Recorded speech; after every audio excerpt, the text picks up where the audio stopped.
शादी में रहे आइल हमरे ही खातिर रहे पगलाई।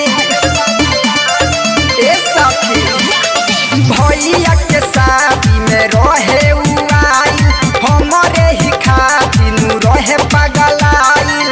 चलत रहे जनरेटर सखी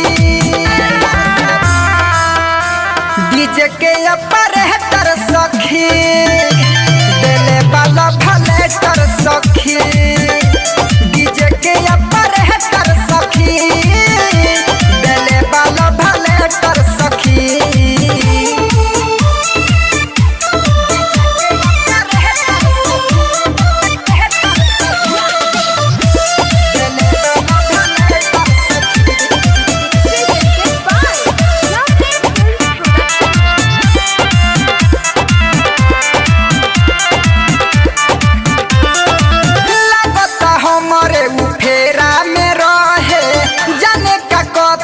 सारा से कहे सुना हाँ लगता हमारे फेरा में रहे जाने का कथी सारा से कहे नजर गड़ैले रहे है पर सखी डीजे के ऑपरेटर सखी देले वाला भलेटर सखी डीजे के ऑपरेटर सखी देले वाला भलेटर सखी। देले वाला भलेटर सखी।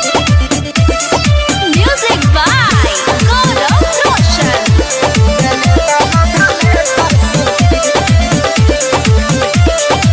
राती रहनी हम डुमकच में नाचत अनिला सिकर रहे पर्दा से झाँक हर का बता हाँ राती रहनी हम डुमकच में नाचत अजय मुकेश रहे पर्दा से झाँक अखिलेश इरफान रहे बेटर सखी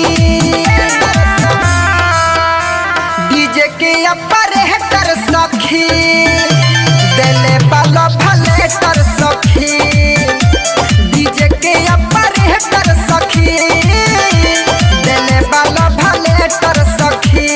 भैया के शादी में रहे आइल हमरे ही खातिर रहे पगलाई। चलत रहे जनरेटर सखी डीजे के ऑपरेटर सखी